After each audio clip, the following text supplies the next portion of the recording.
All right, so the topic that we're going to talk about in loss prevention webinar today is preparing for winter. Ready or not, winter is on its way. And to some of you, that might come with some great excitement. To others, come with some great trepidation. As we look back on the last year, 2014-2015 winter, was great if you don't ski. Our losses for our total auto losses were about half of what they were during the previous winter, what they were in the previous winter. Same thing for workers' compensation. The total cost of those claims was about half what it was the year before. So we performed really well because we had a mild winter last year. However, seems like sometimes when you have a really mild winter, the next year it turns just the opposite direction. And depending on which forecaster you listen to, we have a massive El Nino coming that might affect our weather significantly. It's still kind of up in the air what's going to happen there, but it could be a really harsh, snowy winter. So the idea behind this webinar is to help us, give us a list of things to help prepare now so we avoid some of the problems. Traditionally, when we see claims and problems coming out of the winter, we've seen them before. They're not new, and many times just that preparation that we can do ahead of time can prevent many of those claims from happening. So let's dive right in. Some goals from the webinar today. We want to learn how to anticipate these weather-related problems. Most of these we can put on a list and prepare, and we're not really going to be surprised by many of those next spring after we get through the winter time. That preparation is key for us. And the idea is we want to control our losses. We want to keep people healthy and able to do their jobs and avoid those lawsuits and things that come from people slipping and falling on our property or having us do something in our operations that causes harm or damage to them. So let's go through the list quickly. Here's what we're going to talk about: preparation for facilities. See, I'm moving just one second, moving a couple of things around here so I can see. Our facilities, how to prevent liability and property damage. Vehicles, this is one of our biggest exposures that we have. People, how do we protect our employees when they're doing their job? We'll also throw in a little section on winter recreation, because sometimes we tend to get questions about, what about ice skating? Hey, we'd like to go out with a hose and spray down the soccer field and start an ice skating rink. Well, there's some real thinking that needs to go into that before you take on that kind of thing. And then just some general things on preventing liability. All right, first of all, I've got a couple of assignments for you. Here's your first task for the day. It's a beautiful day today in most areas. Sounds like it's raining in Vernal, but it'll be done pretty quick. Your first assignment is to take a walk, to go out and walk through your facilities. Get to know your facilities today when it's a beautiful fall day, and not when we've got a couple of feet of snow and we're trying to find the utility connection or we're trying to make something work. Winter makes things more difficult. Cold temperatures and snow make things more challenging. So let's go out and get our eyes on our facilities today and make some preparations before those facilities are buried in feet of snow.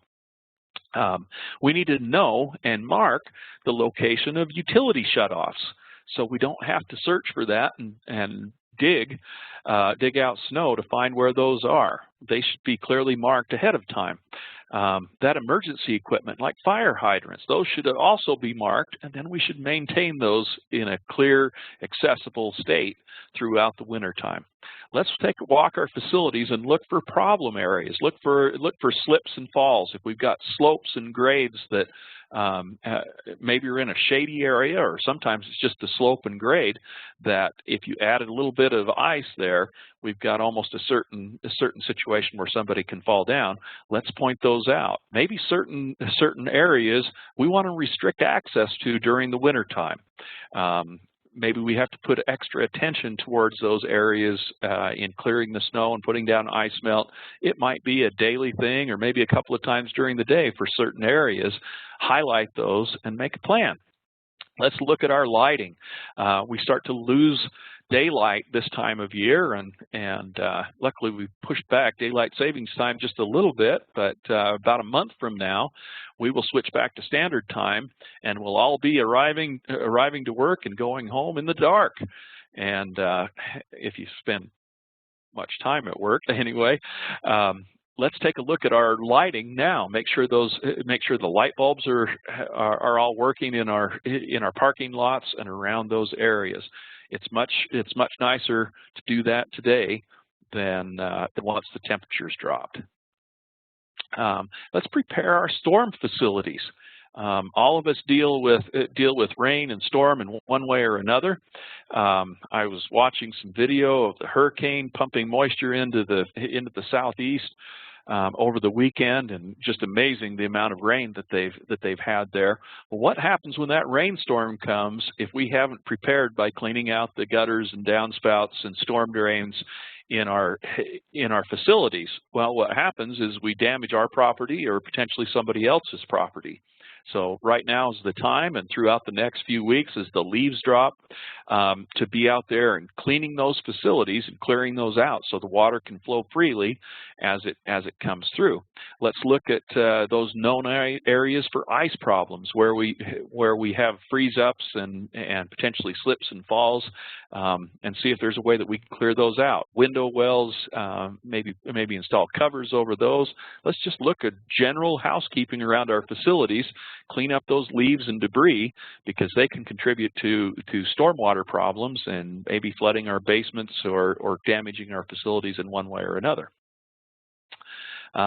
Facility planning. Let's look at our facilities and say, how is this going to look during the winter time?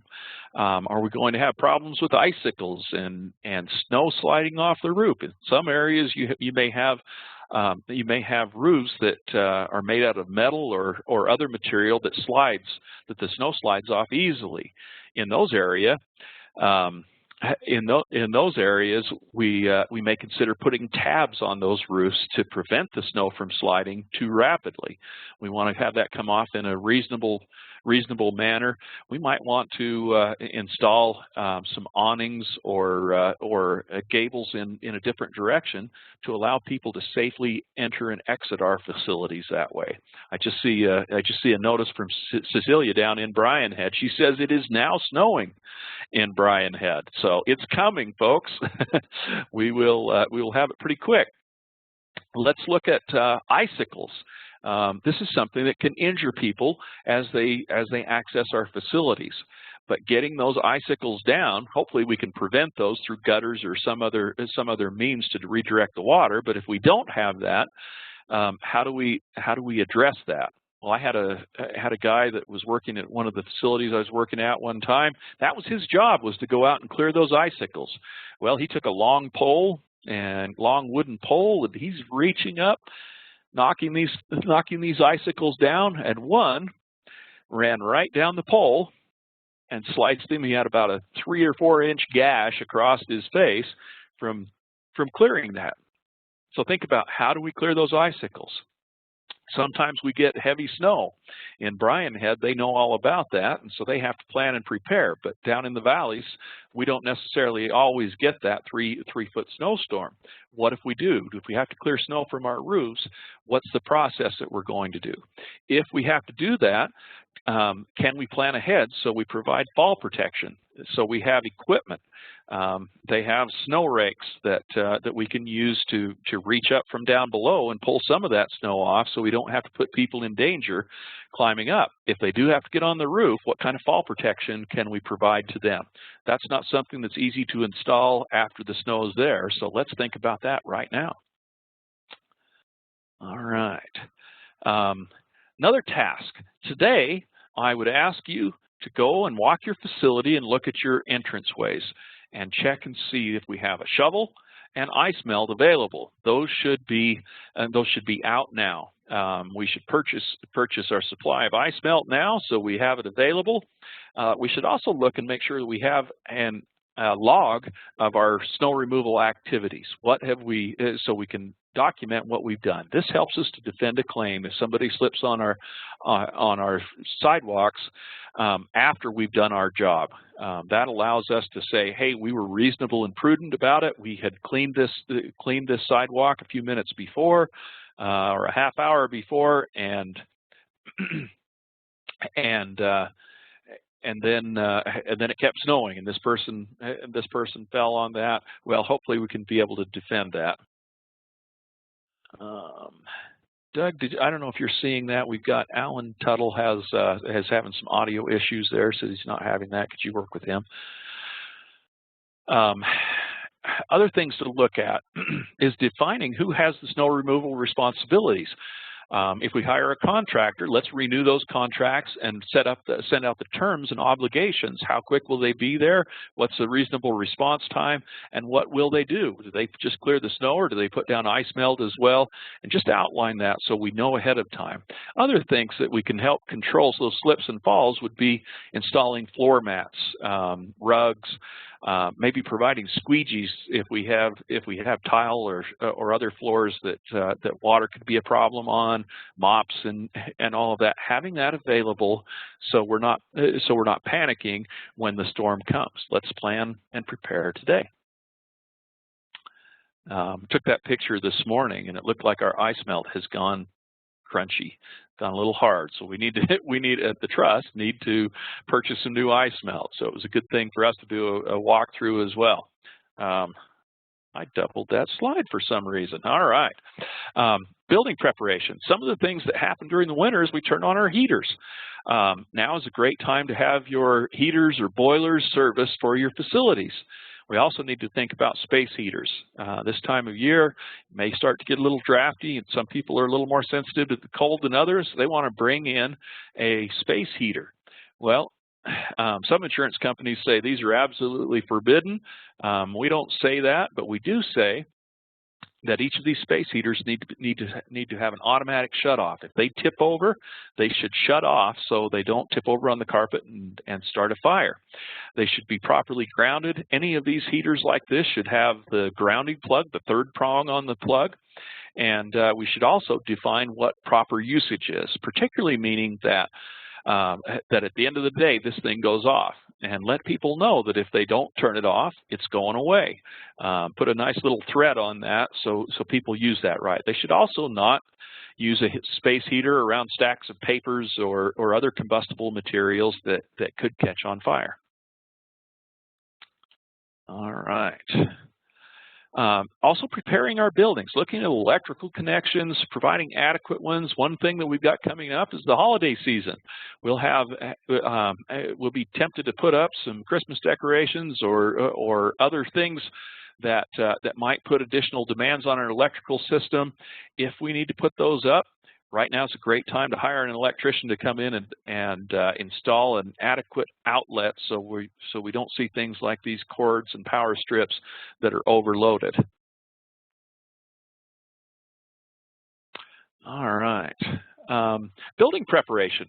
We'll talk about preparing our cars pretty quick, but sometimes we don't think about our workplaces. Having a supply of food and water and other emergency supplies that might be needed if we have to stay an extra amount of time at our building. Maybe we're snowed in, or we have duties that require us to stay there and support emergency efforts. Well, let's prepare now for that. At the trust, we have M&Ms that we can eat, but what else can we get that and put in an emergency supply so we're ready for that. Okay. All right, winter operations. So many of us do snow removal and have a lot of facilities that could potentially be affected by winter weather. So let's talk about snow removal quickly. Today would be a great day to go out and drive the snow removal routes. Look at those routes, identify hazards, things that protrude into the right-of-way, things that might be vertical or hazards that could protrude up, like manhole covers, manhole lids. You can see in this picture, this manhole was struck and flew up and hit a van, and can cause some severe damage to vehicles. This is a common claim that we see. So let's drive around and take a look at these things.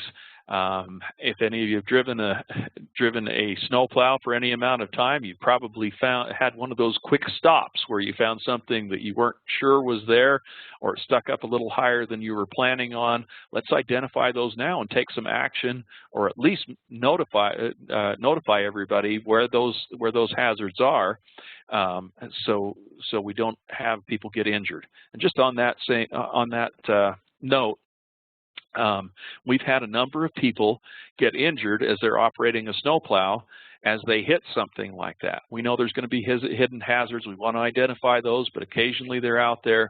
But the disconcerting thing that we find is people are injured when they hit these things by hitting the windshield, and that tells us that these people are not wearing their seat belts. I know you're driving a big truck, but that seat belt is just as important when you're operating a snowplow as a passenger vehicle. Identify potential problems with residents' mailboxes. Sometimes they install these large ornate mailboxes that may be very valuable, and they stick out into the right-of-way. Identify those. Work with the landowner to make sure it's out of the right-of-way. If not, identify those for all of our operators so we steer clear. We've ended up paying for a number of those, but let your residents know what your policies are on that, and that they need to keep that stuff out of the right-of-way. Let's assess the routes that we're using. Avoid backing at all possible. If we can be smart in our routes, that will definitely prevent a lot of those accidents that might happen in snow removal. And then start training, as well as supervising those operators today. All right, let's look at our facilities and say, what could be different during the winter time that could affect our facilities? This is a facility I was at just a week or two ago, and as we pulled up to the facility, I looked at these transformers and said, well, what's going to happen here during the winter time? What will be different? Something that, a route that's easy to drive on a summer day or a fall day might become very treacherous. You can see these transformers are exposed to vehicular traffic on two sides. On the one side, it's raised up, and that road could become slippery and pull into there. Well, let's look at protection that we can provide for these facilities. Things like transformers, communication facilities, or any critical facility or building that we don't want to have damaged. Let's also look at facilities that could be frozen, like water pipes. As we walk around our facilities, remember, you have to take a nice stroll around your facilities today. That's your task number one. Let's look at pipes or drains or other facilities that could freeze up and cause flooding. We'll also want to look at things that we're storing for the winter, stuff that will be in a cold storage area, tanks, vessels, sprayers, pesticides, chemicals, anything that we might be storing that could be adversely affected by cold temperatures. Let's look at that. Drain out those tanks. Drain out the vessels. If not, if we're going to store it, let's put it in an area that's maintained in a warm temperature. Let's also look at our pumps and particularly look at sprinkler risers. We want to make sure they're protected from cold temperatures, so if we do have a fire, that system is operable, and so we don't have those freeze breaks. Occasionally we'll have a sprinkler line break, and they can cause a significant amount of damage in not very much time. All right. We also want to be prepared for the different tasks that we'll have to do. We might have to use snow blowers or other pieces of equipment that rely on gas engines. Today's a great day to go out and evaluate those motors and prepare them. So if they have to be ready to go, let's put in the right kind of fuel. I've got a son who likes to work on small engines. He works at an ATV repair shop, and he says, "Dad, I have job security forever because of ethanol in the gas. He says I clean out carburetors every day, so buy that ethanol-free fuel, put in some stabilizer, so those small engines are ready to go, and we don't spend our time trying to get those started. Another thing to think about is in preparing our facilities is if we don't need to store gas. A lot of times we have some gasoline or other fuels that we're using for lawn mowing, edging, or anything like that. Let's burn that up today so we're not storing that through the winter and provide an opportunity to have a fire from that. Plus the gas is going to go bad anyway. It doesn't last that long. So take that fuel and put it in a truck or other vehicle and let's burn it up now so we're not storing it through the winter time. Also now is a great time to train our operators on how to operate a snowblower. On the day that we have 3 feet of snow come, it's very difficult to take the time to train that operator. But today, maybe a little more low-key, so let's get that operator that hasn't done that before trained. If we bought new equipment, train people on using that as well.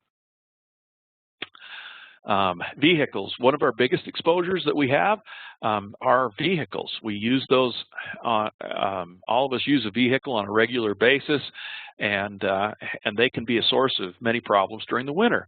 One thing that we need to look at is security of our vehicles. Wintertime comes, some of us may have a tendency to leave that vehicle idling to keep it warm or to warm it up before we take off. Let's avoid that tendency because that makes a great target for a thief to grab that and go. And thieves have been known to not only steal public works trucks, but they've also been known to steal police vehicles and other equipment that might be out there idling. So let's think about vehicle security when it comes to wintertime. Let's think about preparing our vehicle. And let's go through each one of these. Vehicle preparation. I could turn time over to Doug for this, but I wouldn't, because you think I pine on long about things. Doug pines on long about tires. He is an enthusiast for tires. He's laughing, but he doesn't have his audio on. So we want to have our vehicles prepared for the winter road. And Doug would talk to you about tires being the most important thing. But some other things we want to think about would be our having a snow brush and an ice scraper. Available in our vehicle, so we can clear our windows and lights and have good access so we can see. But beyond that, tires are probably the most important thing on our vehicle when it comes to the winter road. Doug would talk about these tires there, that we want as many edges, as many cuts or sipes as you can get in that tire, so we get good grip on the road.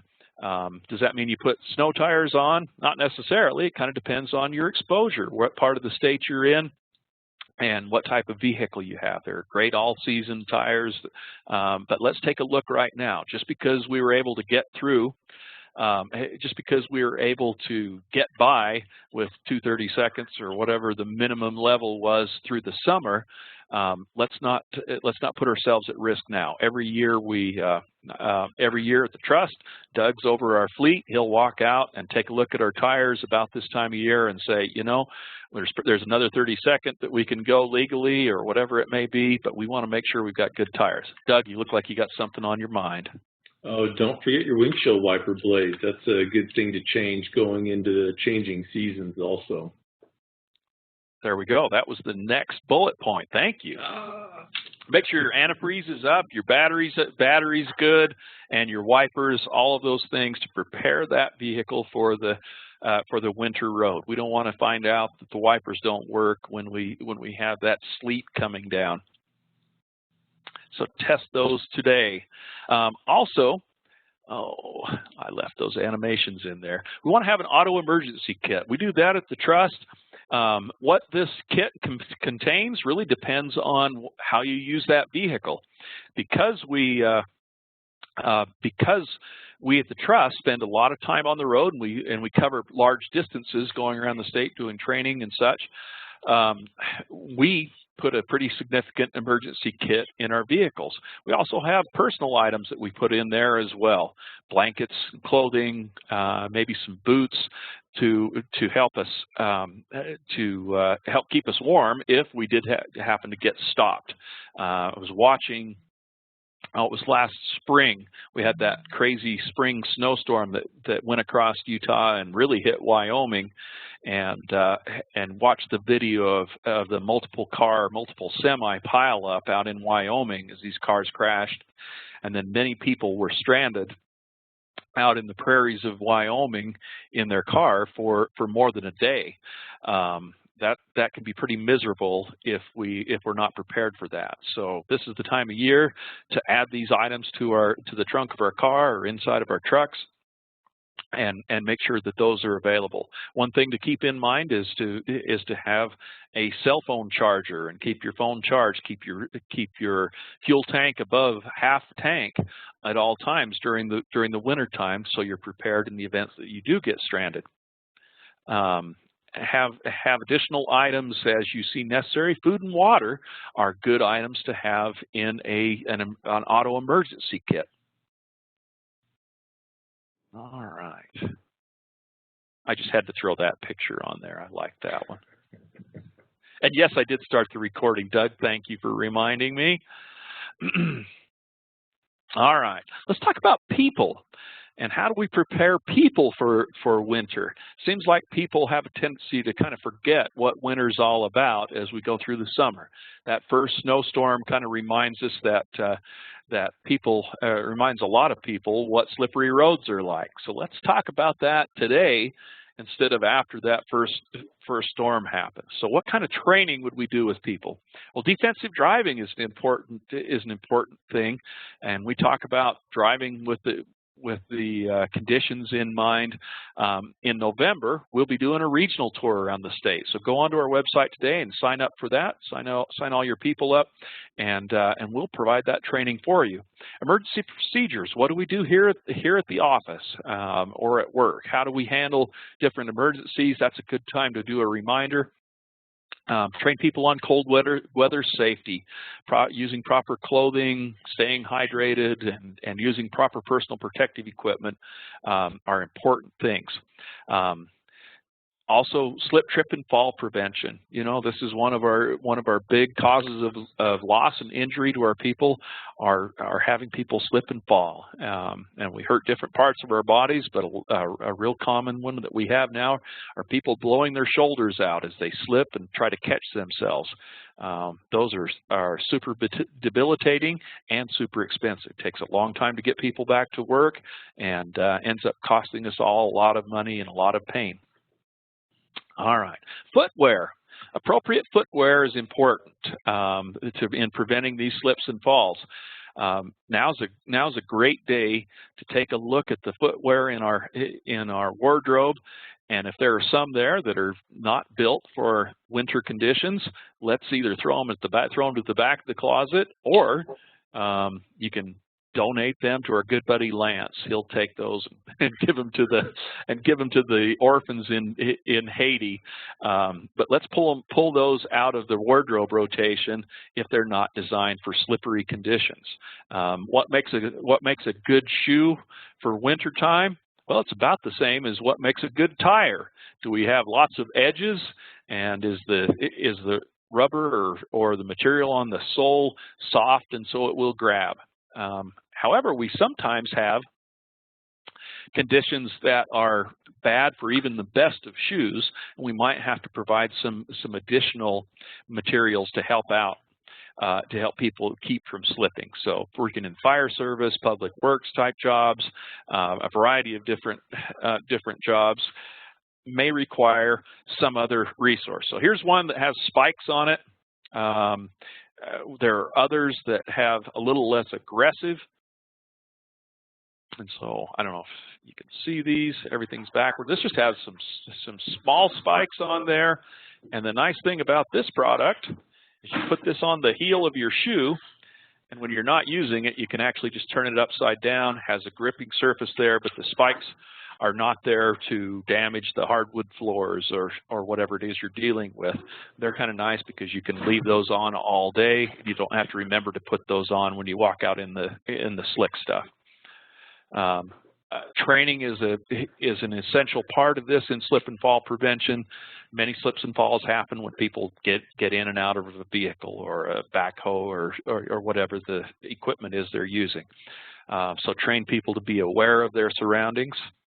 Personal protective equipment. We still wear PPE during the winter, and we need to think about that. If you're required to wear a hard hat, those can be pretty cold in the wintertime if that's all you've got on. They have some nice liners that you can install. Let's plan on that today, because we don't want to put people in a situation where they've got to make a decision between protecting their head from falling objects or protecting their head from the cold.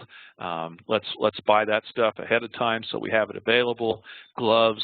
If you're dealing with chemicals, Brent did a presentation on that. Do we have personal protective equipment that will allow us to work with chemicals at the same time dealing with the cold?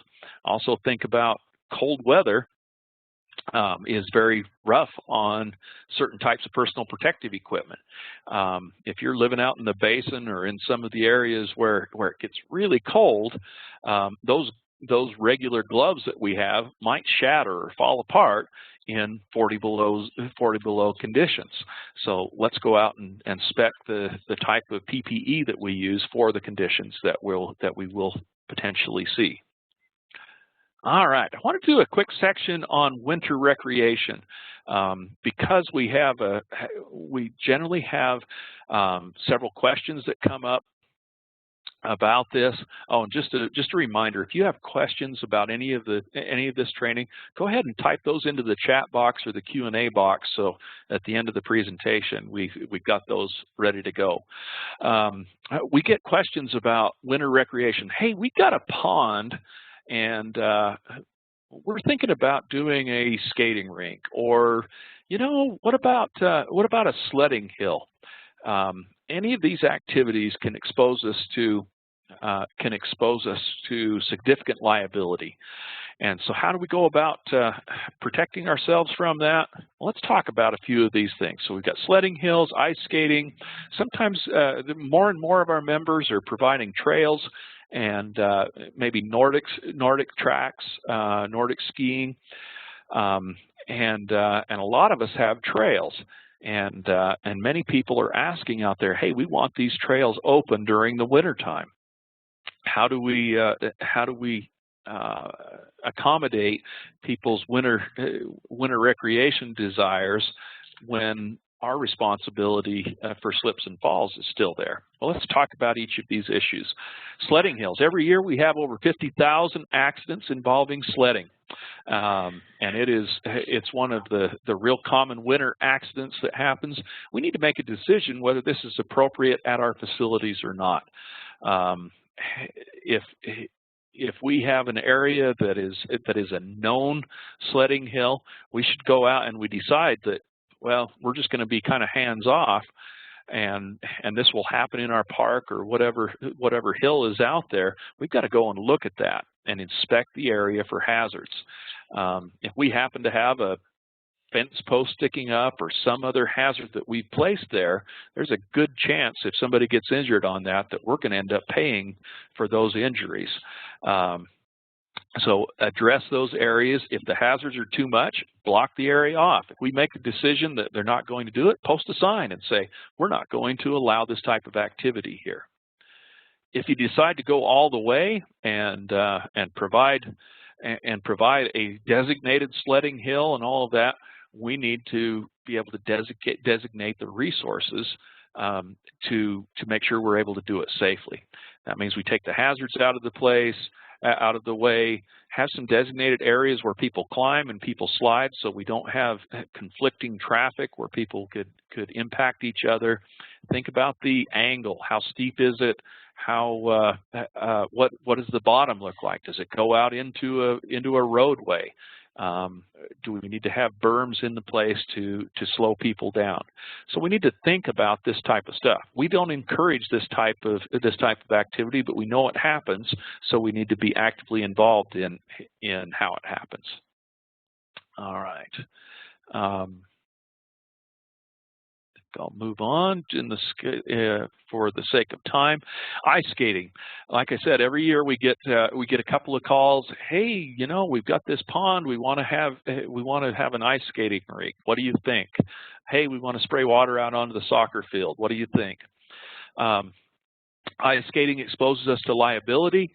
Our first rule on this is avoid water bodies. We don't want people going out onto ice at our facilities.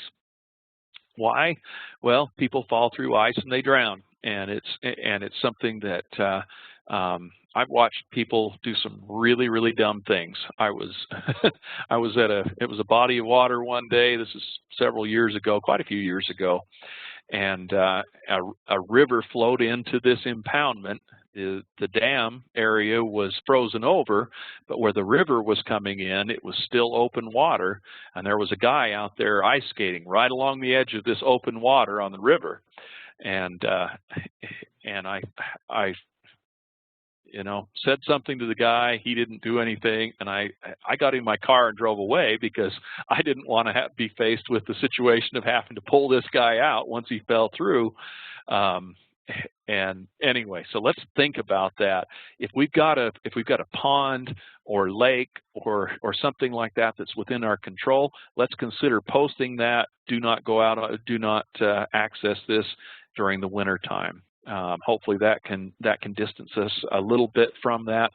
If we're going to do ice skating, though, out on the soccer field or something like that, we need to embrace it. We can't go halfway in our efforts to do that.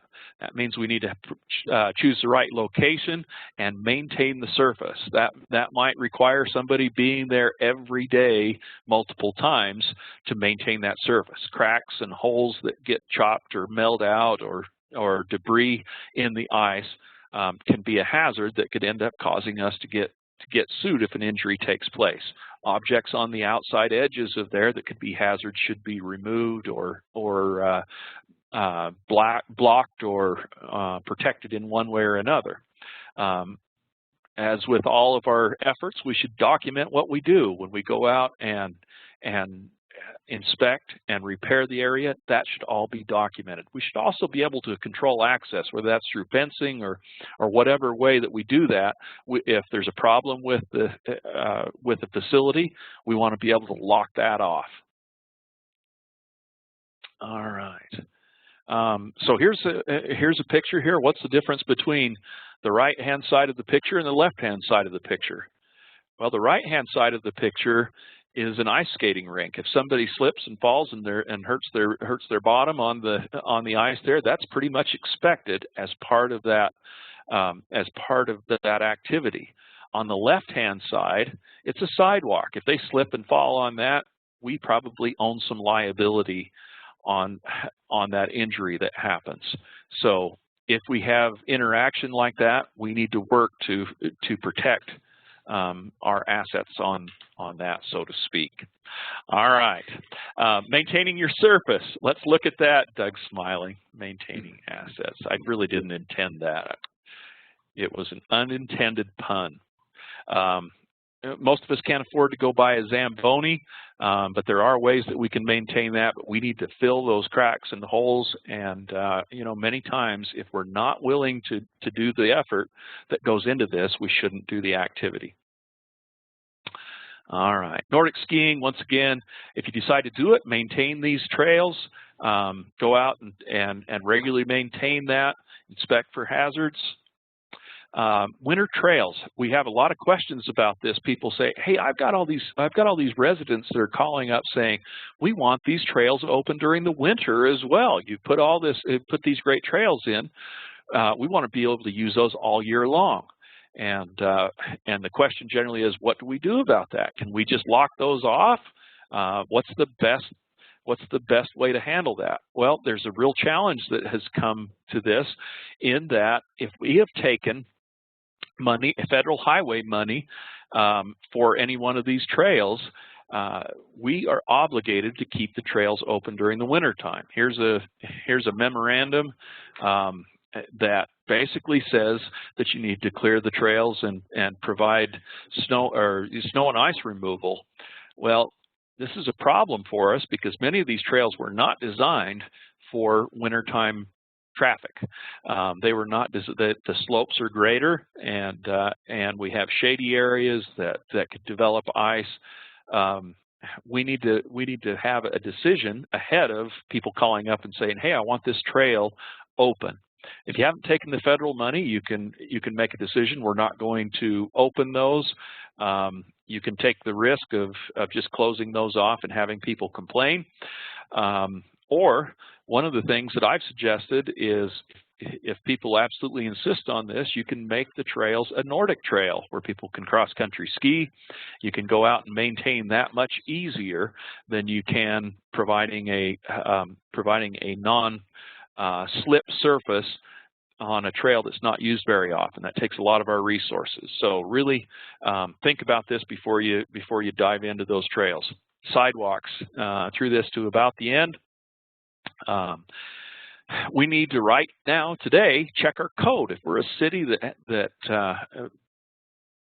controls the streets and rights of way, the sidewalks are part of that right of way, and we have responsibility for those. Your code may place that responsibility on the homeowners, but at the end of the day, and businesses as well, but at the end of the day, the responsibility and liability will probably fall to the city.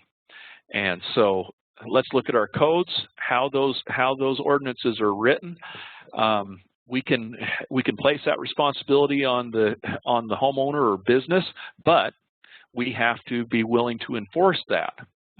Even if it's the little old lady that can't do that, we need to either enforce it or clear that ourselves. So let's come up with a plan today for that. And then do regular inspections, and that could just be as we're driving through the area, looking at how well that has been taken care of.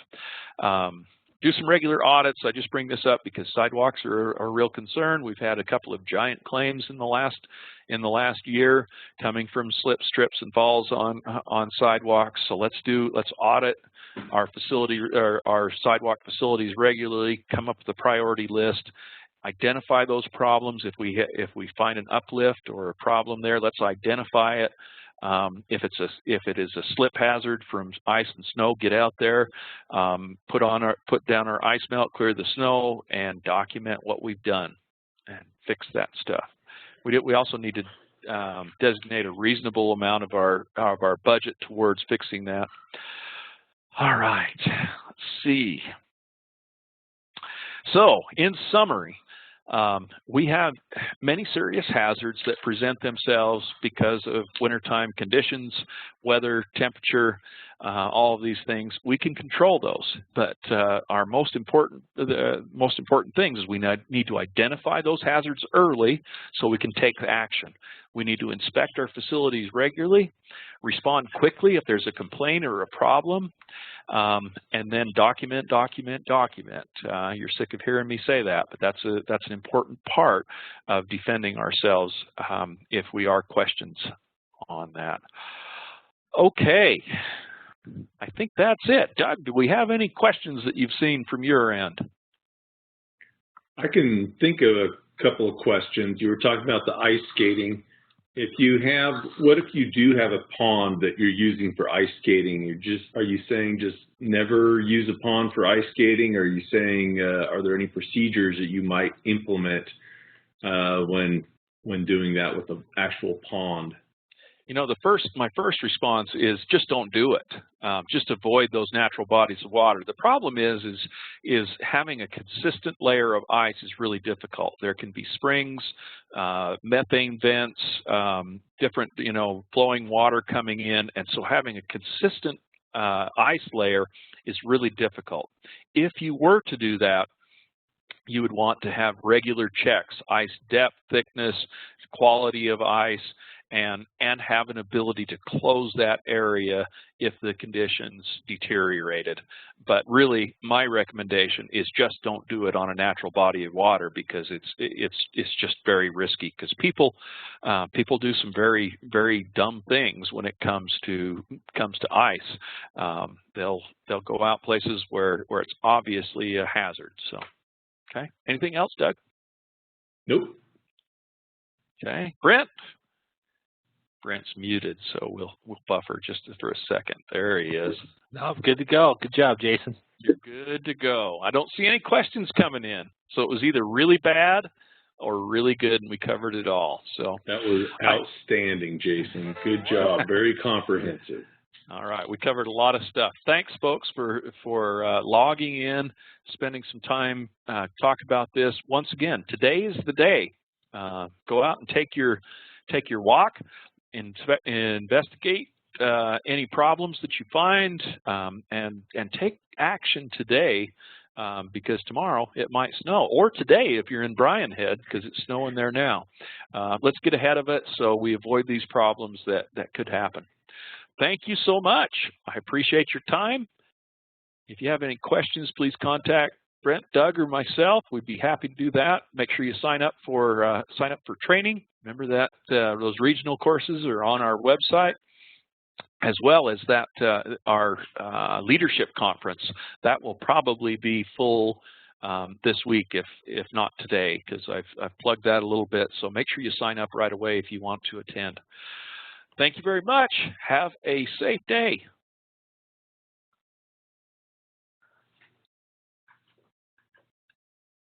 All right.